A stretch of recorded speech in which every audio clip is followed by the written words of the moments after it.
Assalamualaikum warahmatullahi wabarakatuh. Kami dari kelompok 4 12 IPA 5 akan menjelaskan konsep binomial Newton dan konsep ruang sampel. Sebelumnya kami akan memperkenalkan diri terlebih dahulu. Nama saya Niki Sae. Nama saya Muhammad Fatur Rizky. Nama saya Hana Selafiana Lisda. Nama saya Kustina Bila. Nama saya R.A. Francisca Tiffany. Nama saya Kanza. Selamat menyaksikan. Ya, di sini saya akan menjelaskan pengertian binomial Newton. Apa sih binomial Newton itu? Binomial Newton adalah sebuah teorema yang menjelaskan mengenai penjabaran bentuk eksponensial dari bentuk aljabar dua suku atau yang bisa disebut binomial. Dalam binomial Newton digunakan koefisien-koefisien dan dirumuskan buka kurung A plus B tutup kurung dan dipangkatkan N. Untuk menjabarkan bentuk pangkat aljabar dua suku bisa menggunakan segitiga Pascal seperti di contoh. 1 diturunkan lagi 1 menjadi 1 2 1 1 3 1 ditambah tengahnya 1 4 3 tambah 3 6 3 tambah 1 4 dan ujungnya tambah 1 sehingga seterusnya. Ya, selanjutnya kita akan mempelajarkan konsep kombinasi binomial Newton. Konsep kombinasi binomial Newton itu rumusnya yang sebelumnya A plus B dipangkat N. Nah, berarti kalau A plus B pangkat 0 berarti N nya sama dengan 0 sehingga seterusnya. Nah, untuk menyelesaikan konsep kombinasi ini, untuk jabarkannya menggunakan segitiga Pascal. Segitiga Pascal itu dimulai dari misalkan N nya 1 berarti segi baris ke 1 berarti 1 1 C nya CNR. Misalnya dimulainya itu kalau membaca segitiga Pascal dari yang baris kedua dari 1 berarti 1 baris kedua, bukan yang dari ujung segitiganya berarti 1 2 1. Kalau baris ketiganya misal mau dihitung manual ya hitung aja tapi tambah 1 di ujungnya. 1 tambah 2 sama dengan 3, 2 tambah 1 sama dengan 3, 3 tambah 1 sama dengan 4. Nah, ini selanjutnya sampai baris keempat. Sehingga yang sudah saya jelaskan tadi bahwa segitiga Pascal itu sangat berfungsi dalam konsep binomial Newton. Dari pembentuk segitiga Pascal tersebut dapat membantu dalam penjabaran pangkat dua suku. Berikut di mana angka-angka pada segitiga Pascal merupakan koefisien dari setiap sukunya, yaitu dimasukin ke dalam konsep binomial Newton yang tadi sudah dijelaskan.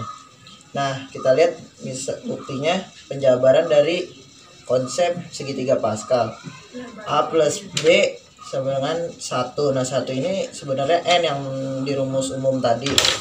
Maka jadi penjabarannya 1A plus 1B. Nah, yang di baris pertama, baris kedua yang setelah ujung segitiga 1 1. Misalnya yang N-nya 2 berarti baris kedua. Berarti sama dengan 1 2 1. Kalau dijabarkan A plus B pangkat 2 menjadi A pangkat 2 plus 2AB plus B pangkat 2. Misalnya N-nya 3 berarti baris yang 3 dimulainya. A plus B pangkat 3 sama dengan A pangkat 3 plus 3A pangkat 2B plus 3AB pangkat 2 plus B pangkat 3. Bisa kita lihat dari depannya 1 3 3 1 sesuai dengan segitiga Pascal yang di baris keempat bila dihitungnya dimulai dari yang ujung segitiga Pascal. Dan seterusnya sesuai dengan N-nya. Kali ini kita akan membahas contoh soal binomial Newton. Nomor 1 ada X plus 2 pangkat 4. X sebagai A dan 2 sebagai B. Jadi X plus 2 pangkat 4 sama dengan sigma R sama dengan 0 sampai N CR kali A pangkat N min R kali B pangkat R dengan sigma R sama dengan 0 sampai 4 4C0 dikali X pangkat 4 min 0 dikali 2 pangkat 0 sama dengan 4C0 dikali X pangkat 4 min 0 dikali 2 pangkat 0 ditambah 4C1 X pangkat 4 min 1 dikali 2 pangkat 1 ditambah lagi 4C2 dikali X pangkat 4 min 2 dikali 2 pangkat 2 ditambah 4C3 dikali X pangkat 4 min 3 dikali 2 pangkat 3 ditambah 4C4 dikali X pangkat 4 min 4 dikali 2 pangkat 4. Setelah ini hasilnya akan menjadi baris keempat dari segitiga Paskal sama dengan 4C0 sama dengan 1. Terus X pangkat 4 min 0 jadi X4, terus 2 pangkat 0 jadi 1 ditambah 4C1 jadi sama dengan 4, X pangkat 4 min 1 jadi X pangkat 3, 2 pangkat 1 jadi 2 ditambah lagi 4C2 jadi 6, terus X pangkat 4 min 2 jadi X pangkat 2, terus ada 2 pangkat 2 jadi 4 ditambah 4C3 jadi 4, terus dikali X pangkat 4 min 3 jadi X pangkat 1 dikali lagi 2 pangkat 3 jadi 8, terus ada ditambah 4C4 sama dengan 1, terus ada dikali X pangkat 4 min 4 sama dengan X pangkat 0 dikali 2 pangkat 4 sama dengan 16 sama dengan X pangkat 4, terus ditambah 4 kali 2 jadi 8, terus ada X pangkat 3 jadi 8 kali X pangkat 3, terus ada 6 kali 4 24 dikali X pangkat 2, terus ada 4 kali 8 jadi 32 X pangkat 1 jadi 32X ditambah 16, jadi X pangkat 4 tambah 8 X pangkat 3 tambah 24 X pangkat 2 ditambah 32X tambah 16. Selanjutnya, menentukan suku dan koefisien binomial. Yang pertama itu dengan cara manual. Nah, tentukan suku kedua dari 2A plus 3B pangkat 3. Caranya itu kita menentukannya dengan dijabarkan atau dengan cara pelangi, yaitu ditemukan hasilnya menjadi 8A pangkat 3 ditambah 36A pangkat 2B ditambah 54AB kuadrat ditambah 27B pangkat 3. Nah, terus suku kesatunya itu adalah 8A pangkat 3 dengan koefisiennya itu adalah 8. Terus yang kedua itu adalah suku yang keduanya 36A kuadrat B dengan koefisiennya adalah 36. Suku yang ketiga itu adalah 54AB kuadrat dengan koefisiennya adalah 54. Suku keempat 27B pangkat 3 dengan koefisiennya 27. Karena yang ditanyakan adalah suku kedua dari 2A plus 3B pangkat 3, maka jawabannya 36A kuadrat B dengan koefisiennya adalah 36. Kita menggunakan cara yang kedua, yaitu menggunakan rumus. Rumusnya ini adalah CN K-1 dikali A pangkat N min K-1 dikali B pangkat K-1. Dengan soalnya sama yang seperti tadi, menentukan suku kedua dari 2A ditambah 3B pangkat 3, yang artinya N itu adalah sama dengan 3. Nah, N ini adalah dari pangkatnya ini, 3 ini. Terus kita masukin C-nya itu adalah N-nya ini adalah 3, terus 2 min 1, K-nya itu adalah 2 dari suku yang kedua ini, terus dikali 2A 3 min 2 min 1 dikali 3B pangkat 2 min 1. Terus selanjutnya 3, terus ini dikurang 2 min 1 itu adalah 1 dikali 2A. Ini 2 ini adalah 3 dikurang 2 min 1. Hasilnya 2 kan? Terus dikali 3B pangkat 2 min 1 itu adalah 1. Terus cara menentukan C-nya ini adalah dengan menggunakan rumus N faktorial per N min K faktorial K faktorial. Terus ininya kita hitung dulu, jadinya 2A kuadrat itu adalah 4A kuadrat, 3B pangkat 1 itu adalah 3B. Nah, kita masukin dulu yang dari rumus ini. Jadinya N faktorialnya kan 3 faktorial per 3 min 2 faktorial 2 faktorial. Terus 3-nya ini kita jabarin, jadinya 3 dikali 2 faktorial per ini kan 3 dikurang 1 jadinya 1 faktorial dikali 2. Sekarang kita bisa coret 2 nya sama-sama dicoret, jadinya 3/1 sama dengan 3. Terus kita turunin tadi yang ini, jadinya 4A kuadrat dikali 3B. Hasilnya 36A kuadrat B. Selanjutnya kita membahas contoh soal menentukan suku dan koefisien binomial.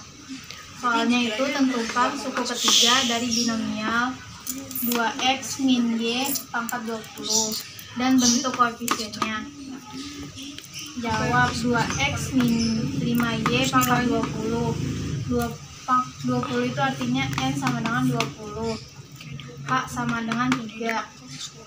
Nya n ck min 1 Dikali A n min k min 1 dikali B k min 1 sama dengan 20 c 3 min 1 k dikali 2x 20 min 3 min 1 dikali min 5y pangkat 3 min 1 sama dengan 20 c 2 dikali 2x pangkat 18 dikali min 5y pangkat 2 dengan 20c 2x pangkat 18 dikali min 5y pangkat 2.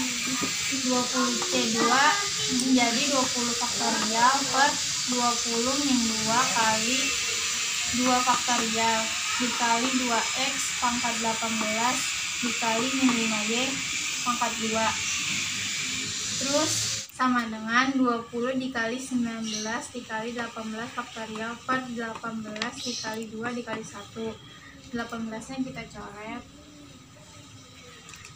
lalu menjadi 20 dikali 19 per 2 dikali 2 pangkat 18 dikali x pangkat 18 dikali 25 dikali y kuadrat sama dengan 190 dikali 2 pangkat 18 dikali x pangkat 18 dikali 25 dikali y kuadrat sama dengan 4750 dikali 2 pangkat 18 dikali x pangkat 18 dikali y kuadrat, sehingga suku ketiga sama dengan 4750 dikali 2 pangkat 18 dikali x pangkat 18 dikali y kuadrat. Koefisiennya sama dengan 4750 dikali 2 pangkat 18.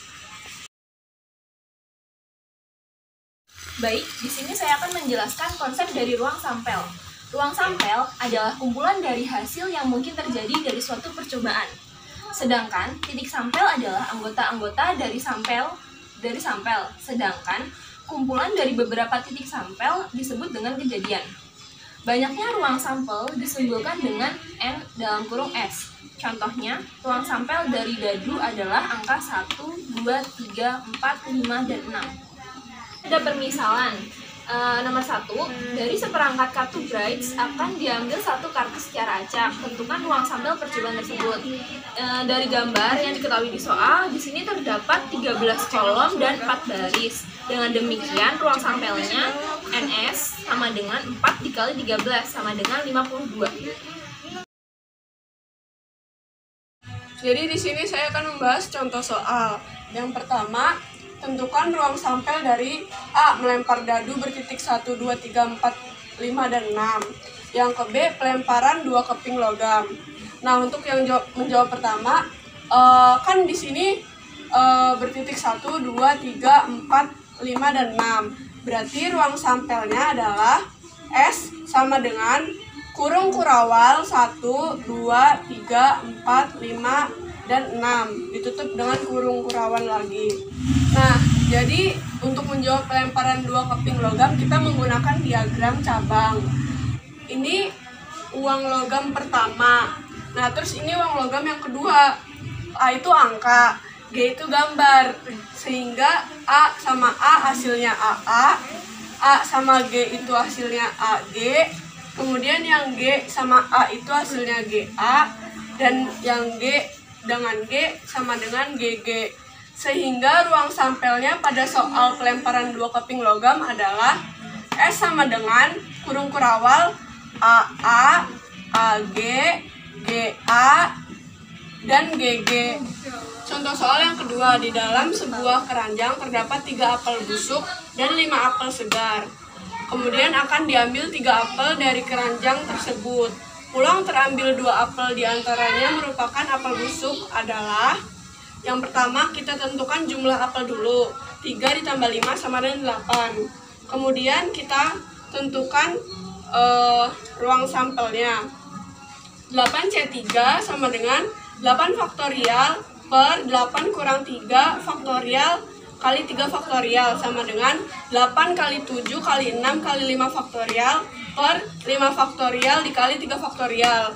Karena 5-nya sama jadi kita coret. Jadinya 8 kali 7 kali 6 per 3 kali 2 kali 1 sama dengan 56. Kemudian kita menentukan anggota kejadiannya yang disimbolkan N tanda kurung A sama dengan 3C2 dikali 5C1 sama dengan 3 faktorial per 3 kurang 2 faktorial kali 2 faktorial kali 5 faktorial per 5 kurang 1 faktorial dikali 1 faktorial sama dengan 3 kali 2 faktorial per 1 kali 2 faktorial. Duanya di sini sama jadi kita coret dikali 5 kali 4 faktorial per 4 faktorial kali 1 faktorial. Di sini 4-nya kita coret.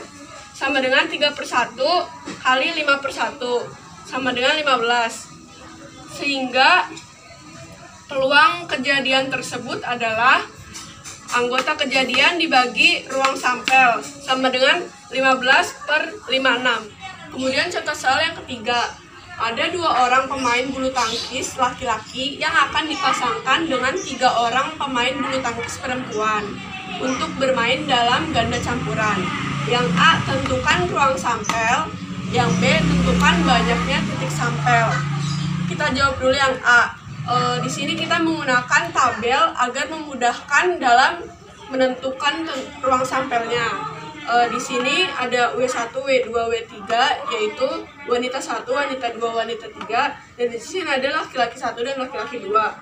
Laki-laki 1 dengan W1 sama dengan L1 W1. L1 dengan W2 sama dengan L2 W2. L1 dengan W3 sama dengan L1 W3. Kemudian L2 dengan W1, L2 W1. L2 W2 sama dengan L2 W2. L2 W3 sama dengan L2 W3.